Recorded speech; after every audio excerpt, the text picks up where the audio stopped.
a skirt or something. You don't like this, I take it. Come on. You're prettier than that. You are mugged. Hey everyone, welcome to Ajay and Nathan Discuss Movies, a show in which we discuss movies both old and new. Today we have a new movie that just dropped in the theaters this past weekend. And Nathan, take it away. What is this movie title and who directed it? Oh, it's the big summer blockbuster. It is the long-awaited Superman of the year 2025, directed by known comic book auteur James Gunn. And what is this movie about? Well, Superman, this is the newest Superman movie and is, I believe, the first new movie in the all-new DC universe helmed by James Gunn, and it stars David Corenswet as Superman, a.k.a. Clark Kent, as he battles Lex Luthor and many other villains in the city of Metropolis, and it follows his challenges and his relationship with the reporter Lois Lane, and that is about the movie in a nutshell. And how did he feel about it? Superman 2025 is a very interesting movie. It is strangely paced. It is weird. It is corny, cheesy, bloated, and overstuffed. And I really, really liked it. Maybe even loved it, but only time will tell. I really enjoyed this movie. I'm a big James Gunn fan. I thought him directing a Superman movie was a strange undertaking, given his sensibilities, especially with more screwball characters. So taking over a character like Superman, who's very much the more straight-laced kind of man, it was quite interesting. And this movie had a lot of his weirdness. It's weirder than I thought it would be. I did not know what to expect, but this is not the movie I was expecting, and a part of me is very happily surprised by that. OJ, what are your thoughts? Before I give my thoughts on this movie, I want to say Sam Raimi's influence on comic book movies are still present to this day. Oh, yeah.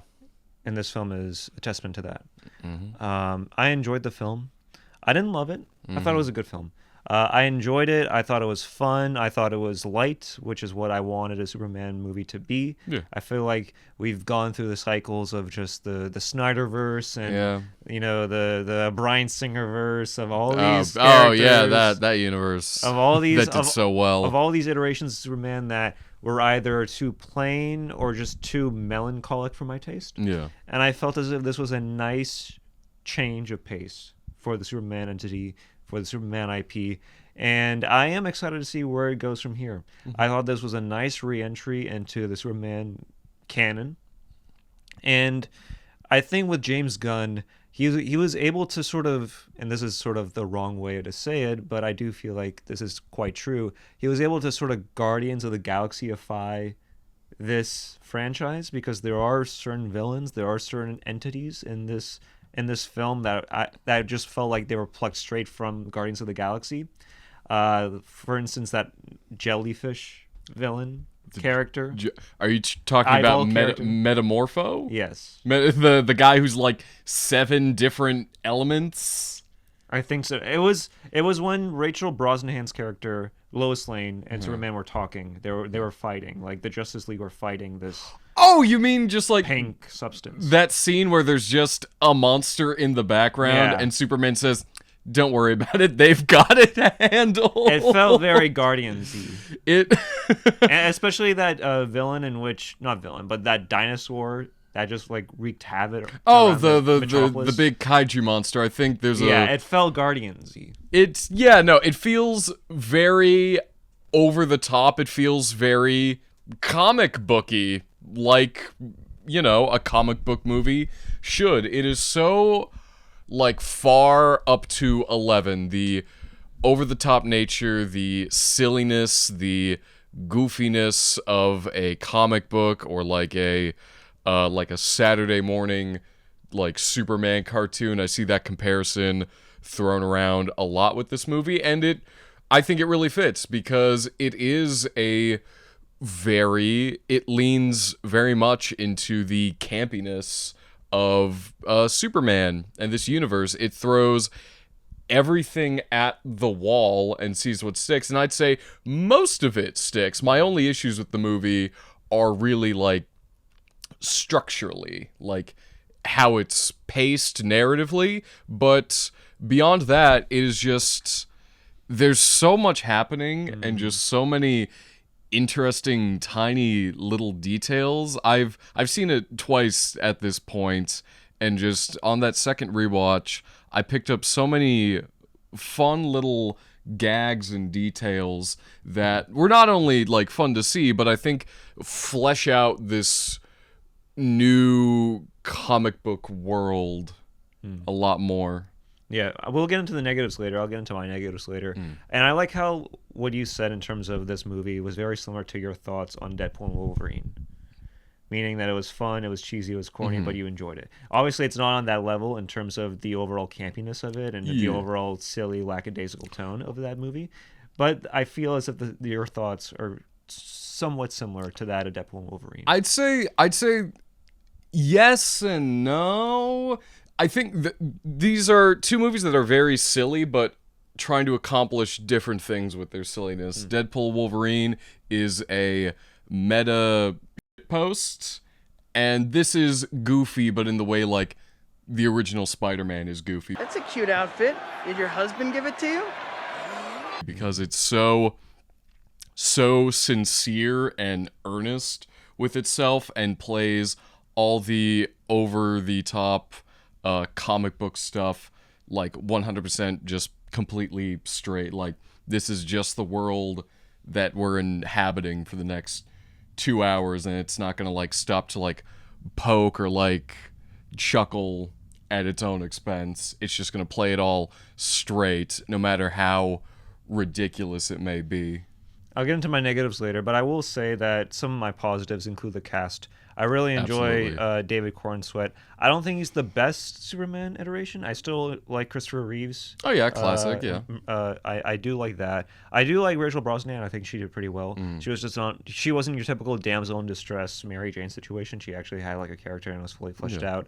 I feel like the standout in this entire movie was Nicholas Hoult. Oh, easily. I really loved his portrayal of Lex Luthor because he was very like smart. He was very intelligent. He was able to play it with such class. It felt as if at times he was doing this like Silicon Valley Elon Musk Tim Pool impression. At times I'm like, is that Tim Pool talking? Even talk to Lauren. And it's kind of crazy. I've known her for a long time. So when she said that she was launching a company, she had investors, I'm like, okay. I mean, I hear that 50 times a year. And in the podcast space, we just heard that I think Travis Kelce is getting a $100 million contract. So these numbers that's where they're at. I think people don't realize how big Did he just compare himself to Travis Kelce? Did he just compare his podcast to Travis Kelce? It sounds very similar to that. I thought he was the standout in this entire film. He absolutely is. Nicholas Hoult, just in general, I think is one of the best actors working today. And him as Lex Luthor, he just understands what to bring to this movie. He is both menacing and just so over-the-top scenery chewing. Like, he is going insane. All the little things. There's that scene where he just keeps pushing mugs off his desk so that people will just pick them up while he's just screaming and throwing things. He plays it like a smug little child who wants to get his way, and it's really such a perfect interpretation of the character. All right, you want to get into our negatives of this film? Yeah, you can start. Go ahead. You can start. I'd say my only negative, and it's not even that much of a negative because it doesn't ruin the movie for me. But and before we get our negatives in, spoilers. Okay. Spoilers. Well, again, this is spoiler talk, so enter into this time frame, and you'll get away from the spoilers. But Nathan, what were your negatives? The two most glaring things I find in this movie are it's stuffed. It is packed with so many characters, so many like little plot lines that eventually they all kind of converge and come together, but it just feels so loose for like the first third of the movie before you start to kind of settle in with its pace. Its structure is very interesting because it doesn't just start like in the middle. It almost starts when the movie begins. You have the title crawl that just explains just like, oh, this is a world of superheroes. Superman came to Earth. He was Supermaning for 3 years.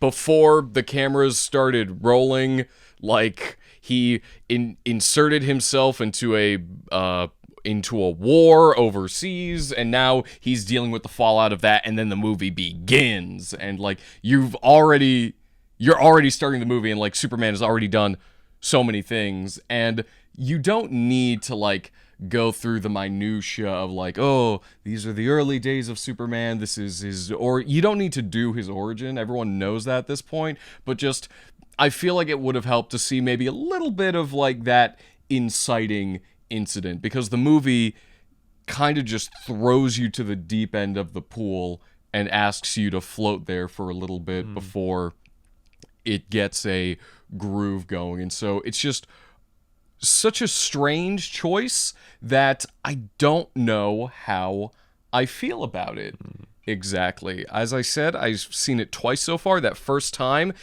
it was a lot thrown at me. The second time I watched it, I felt myself kind of on the movie's wavelength once I got there, but it's like you shouldn't have to do that necessarily. And so, yeah, those are the big glaring issues that I found. I will say before I get into my negatives, a few positives. The one scene that I laughed the most at was when there was the late night talk show, and he was talking like, yeah, Superman, you know, what a traitor he is, what a traitor. And then all of a sudden it just cuts to John Cena. Yes! It was the most hilarious thing ever. I love that scene. I thought that was the biggest chuckle, and I think that was the one time in which the humor in that moment serviced the story well. Did you know Becky Coolidge? Becky Coolidge. That's my mom. She used to bartend in the Starlight Lounge. Becky Coolidge, yeah, that's right. I haven't seen her in like 10 years. I think you might be my real dad. What? Yeah. Also, what I really enjoyed was that moment between Clark Kent and his papa, in Smallville, Kansas. his dad. His dad, basically, his adopted dad. Like that emotional scene between the two of them. It was definitely reminiscent to Spider-Man 2, to Sam Raimi, and that emotional scene between Aunt May and Peter Parker. Yeah. I saw that one-to-one comparison. I was like, oh, I see that. So yeah, those were some standout scenes for me. I love those scenes in particular, and involving Clark Kent. In terms of the negatives, because I did have some negatives, I feel as if during the third act of the movie, I felt as if tonally there were some issues in terms of James Gunn, where he does the James Gunn thing, where there will be an emotional moment, but then it's undercut with a joke. There will be emotional moments between either Lex Luthor and Clark Kent's character, or Clark Kent with his surroundings, and then all of a sudden the dog shows up. Oh, now, the listen, dog. I like the dog. I think the Crypto, dog was cool. But for that dog to have such a screen presence, that it takes away from the character development, from the scenes of dialogue, from the more emotional scenes that were happening, I felt as if it was a bit too much for me. That's not to say that the film suffered because of it. It's just a glaring issue that I saw. And I felt like if, say, a Sam Raimi was behind this project, he would have those comedic moments, but it wouldn't be so overbearing. I'd say a majority of the movie does a fairly good job with blending in the humor in a way that is natural and does not stop the momentum of the movie. Although I will say by that third act, it does get a little like, now they're throwing everything at you. You've got fights and you've got all the different plot lines converging. And so when a little joke drops in there, it's a little like, it's overload and just like, and you just kind of want it to streamline, and just, yeah, that third act suffers a little bit from like the fatigue of like, there's just action happening constantly that you just get a little like worn down. I was definitely getting a little worn down. We're in spoilers now. Like by the time like they reveal that the villain Ultraman was a Superman clone and we have an extended fight with him, I'm like, we can wrap this up a little quick now. Like Crypto comes in, he saves the day. I'm happy about that. But like there's a little fat that can be trimmed off that third act. Yeah, and again, that's not to say that this movie stinks because of it. I enjoy the movie. It's just that those problems are a little bit overglaring for me. Yeah, it leaves you with an uneven experience. Yeah, because I know that like there are other directors, Sam Raimi, that wouldn't go through that ordeal of just joke. Will make sure that the audience has a good time, but not a time in which they can remember and breathe with the characters and the settings that they're currently in. And I feel like that definitely did play a role. Like I like the Lex Luthor and Superman scene in which Superman's like, I'm from this earth. Yeah. I'm a human. He has this nice little speech. Yeah, like that spiel was great, and I thought that really added to it. And then you just see the dog comment, and it's like, I don't know if Tim Burton would do that. Like I don't think a Sam Raimi would do that. Admittedly, I laughed. I don't think Richard Donner would do that. No, he wouldn't. But like, admittedly, I did laugh when Lex Luthor got smashed to bits by Crypto. That was very funny. But I can see what you're saying. It cuts down that nice little confrontation they have at the end. And I would have liked to see a bit more back and forth between the two of them. And I'll be honest with you, there were moments in this where I'm like, oh yeah, that's dark and that's good. Like there was that moment in which Superman is imprisoned and they bring out the halal guy. Oh yeah, the food vendor. The food vendor. Molly, and they shoot him point blank. Yeah. I was surprised. I was like, wow, they're really going for it. I'm like, that's where I thought like the movie would be a little bit more darker in its tone, in terms of like really like not going Man of Steel territory where it's just like noise and overbearing. Yeah. But in terms of just like dealing with more emotionally invested characters and dealing with like a more higher stake situation. But then when it turns into like your like typical James Gunn movie by the third act, that's where I'm just like, I enjoy it, but I know that there's so much more potential with it. Yeah, I can see what you're saying there. I'd say the movie keeps the stakes up pretty well. The third act issue is just like, in terms of just like, it gets noisy for me. But no, I think it really did a good job of balancing the silly, more campy nature of these kind of movies with that emotional, more character-focused core. Like you said, that scene with Superman and his dad is really good. I think all the scenes he shares with Lois Lane are kind of fantastic. I was wary when the movie started, but then we have that interview scene that they do, and it starts as an interview between Lois Lane and Superman and devolves into a fight between Clark Kent and his girlfriend Lois Lane. And that was a great scene. I was just happy that so many superhero movies, a personal pet peeve is in a lot of them, they always include the romantic subplots, just like, oh, this is the superhero's partner, and just like they love each other, but the people never have chemistry. It's just we put a famous actor and another one in a room together and said, you're in love.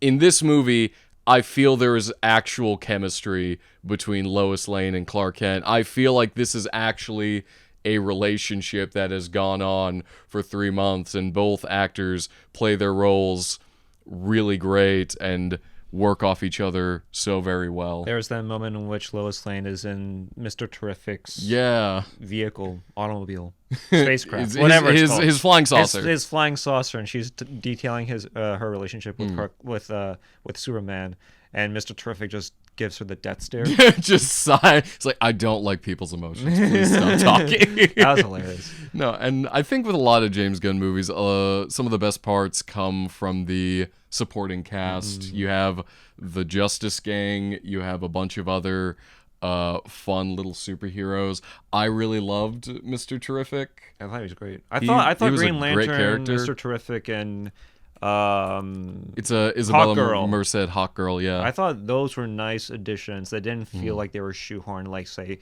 Batman v Superman, where you just have the shoehorning of the Justice League via email. Where you open up a email. PDF and it's just like, hey, by the way, here's some other superheroes.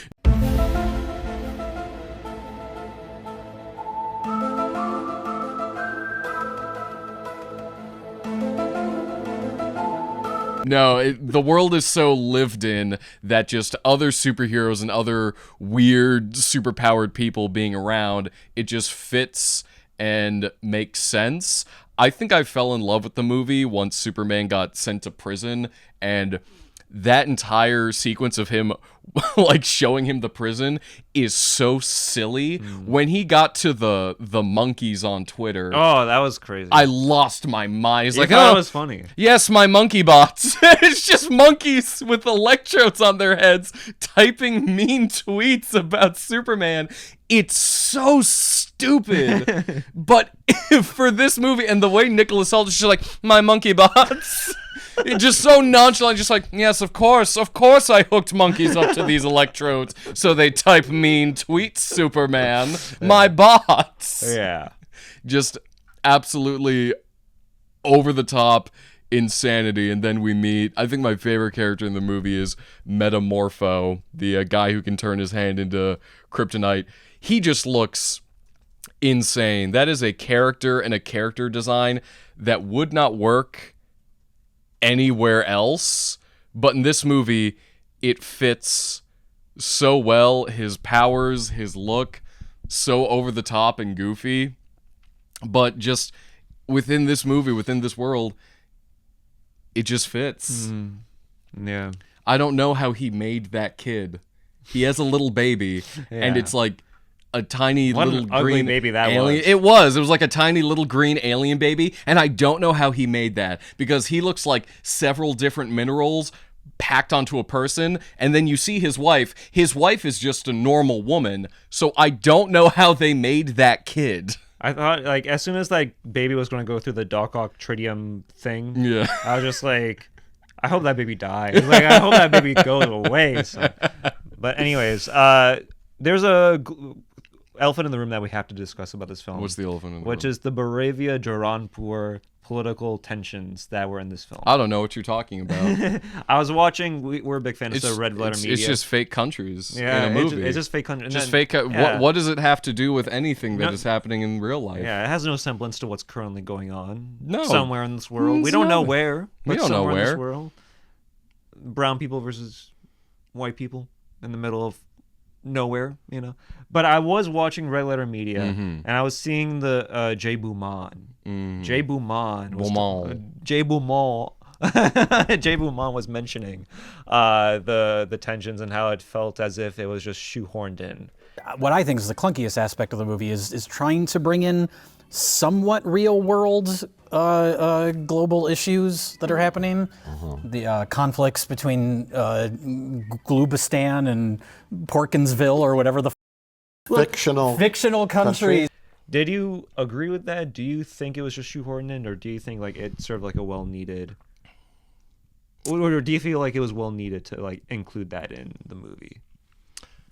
Because I think it kind of tied loose ends for me. I felt like that's where the movie kind of excelled at for me. Yeah, it's like the notion of like a high stakes, real life sort of situation. Obviously, if Superman was currently in this affair right now, he would be persecuted. Yeah. But I do think that the film played that well, and I feel as if the inclusion of the kids raising the Superman flag, I thought it was a really it really tugged at the heartstrings. It was a really nice moment. No, I thought that plot line worked well. Is it the most subtle plot line? Not at all. But I loved it even more for that. The fact that it is just so in your face, it's there, and you can't have the movie without it. No, I really loved it. And that final moment where, you know, all the heroes from the Justice game come in to just stop it. Because Superman, the entire movie, has been like, I don't care about the geopolitical whatever. I'm just here to save lives. That's all that matters to me. If people are going to get hurt, I have a duty to protect them. And I like how, that little moment where the kids raise the flag and all the other heroes are watching and they get inspired to just do good. And that it's a really nice moment. And so I'm glad the movie has it. I'm glad. I think it's very funny when a hot girl drops the Baravian president from a large height. That was funny. Very fun. I don't know what Superman would never kill me. I'm not Superman. Oh! That smash cut to a guy dropping like a pill into his water. It felt like is very RoboCop in good. terms of like the drop. Yeah.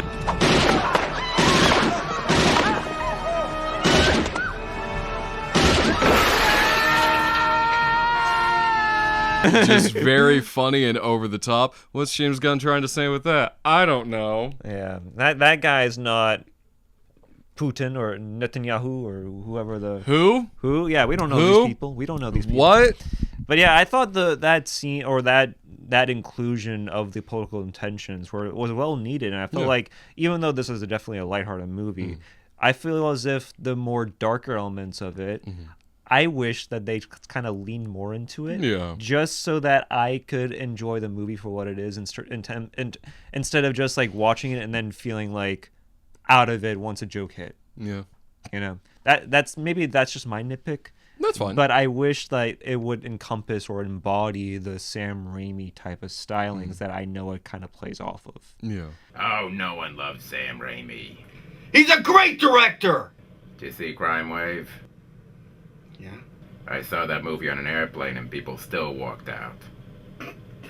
I don't know. I'm excited to see what's up with the DCU. I feel like we've oscillated between the MCU or the DCU. I feel like for the next 5 to 10 years, if the DCU plays their cards right, I feel as if it's going to be the premier way of watching superhero movies. I mean, so far, I just appreciate kind of how they've filled their movie slate so far. I think James Gunn said in an interview, just like, we greenlight a movie once a script is ready. Like, once it's done, then we greenlight it based off that. And a lot of them, like, they aren't fitting into, like, a timeline.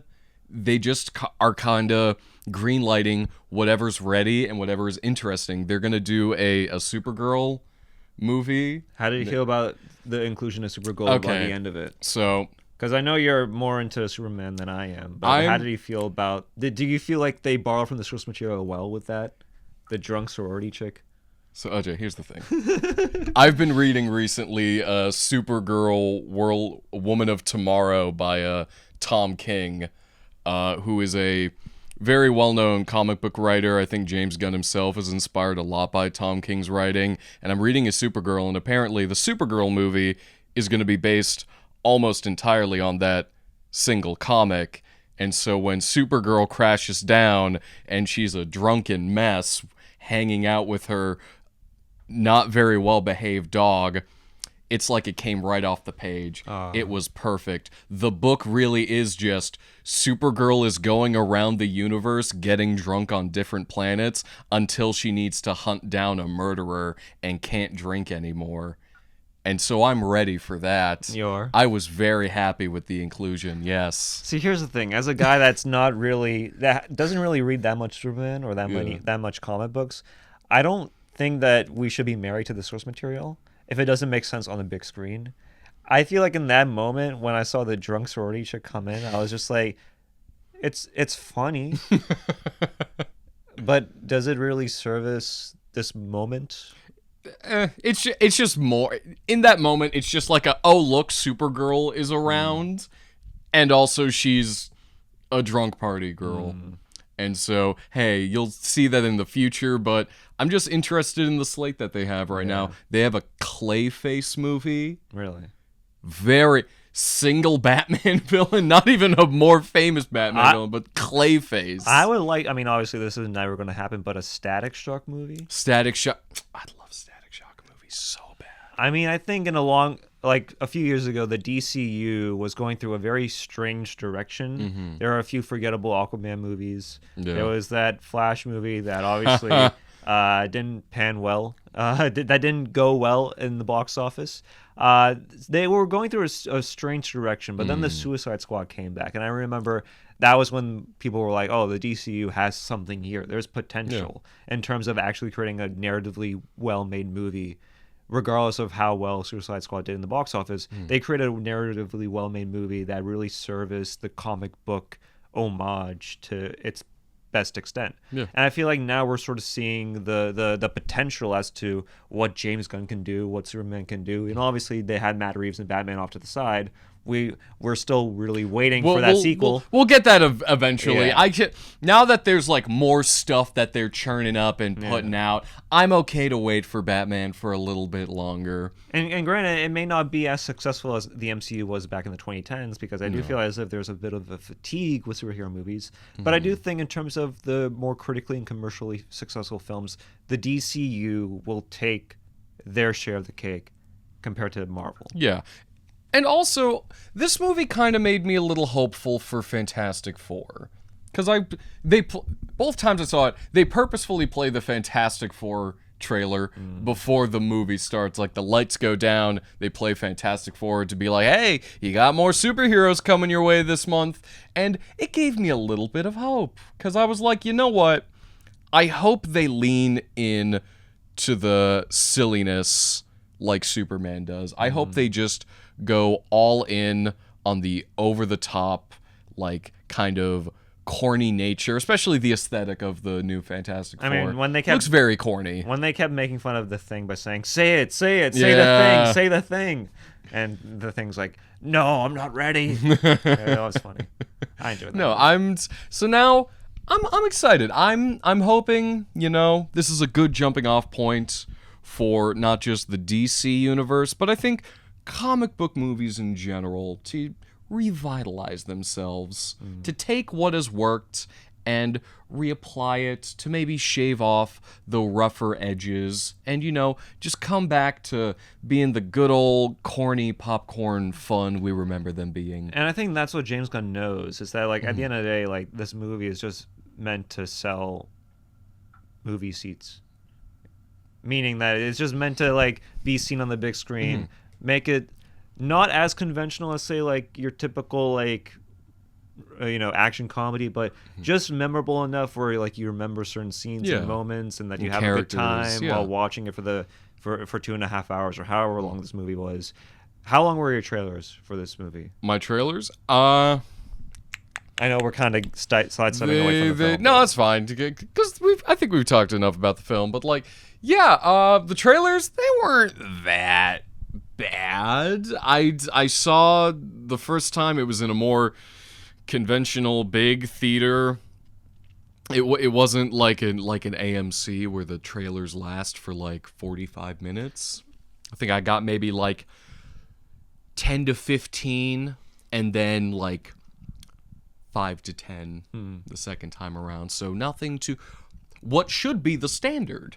Yeah. So usually when I go to AMC, because I watch at AMC, I go purposely 10-15 minutes after the initial start time. Smart. It says, and usually I just watch 5 minutes of trailers and then the movie starts. Yeah. It's usually 20 minutes of trailers. Now AMC has made it a half an hour of trailers and commercials, and it's just like, what are we doing here? Come on, we don't need to see 30 minutes of trailers, Nicole Kidman, Coca-Cola commercial, and then you're watching it in IMAX. The featured presentation is in IMAX, the premiere format. I don't need to see all that. Did you get a trailer for the animated Smurfs movie starring Rihanna? I don't think I came a little late, so I don't remember watching it, but I do remember the animated Cat in the Hat trailer. Oh God, yeah. That Warner Brothers is making, which literally just looks like like an eyesore. Eyesore candy. I miss Mike Myers' Cat in the Hat. They should have let Mike Myers make all the Dr. Seuss adaptations he wanted. So, heading back into the future of superhero movies, are you anticipating the next release of Warner Brothers of the DCU films? Because I don't know what is next with the DCU. What is next? I think they've got what's lined up right now. I think they've got Peacemaker Season 2 coming along, and then I think after that, it's either going to be Supergirl or Clayface. Both I'm very interested in. And so, yeah, I'm a bit more optimistic than I thought I would be about the future of this universe and these characters and maybe superhero movies in general, you know, coming back and finding their place. How would you rank this film in terms of the superhero movies, Superman movies that we Superman movies? I think I'd put this right below that original Christopher Reeve Superman. I think both have the same kind of heart. They're both trying to do something with the character that, you know, is ingrained, like a hopeful, optimistic, the Boy Scout, the likable, like almost kind of naive boy who just wants to help people as best he can. When Superman saved that squirrel, he didn't need to do that. But it's so nice that he did that. That was a little strange. He wanted to save a squirrel. Good for him. And then at the very bottom, in the pits of despair, is where I put Man of Steel. That movie. You think it's worse than Superman Returns? Yes, I do. Yeah, I don't agree. like Man of Steel. That movie is a big old nothing burger, and I never liked Henry Cavill in the role. I like Henry Cavill as an actor, never liked his Superman because his Superman was a boring prick. His screams are still in the back of my mind. I can just hear Henry Cavill's screams as Superman in the back of my mind. And it gives me shivers. Those are his only lines in the movie, is screaming in agony. Yeah.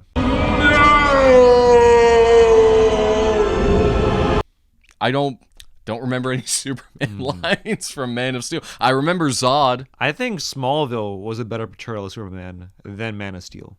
Smallville's great. I was watching episodes of Smallville before this movie came out, and I was having a blast. Yeah, it's fun. It's pure camp.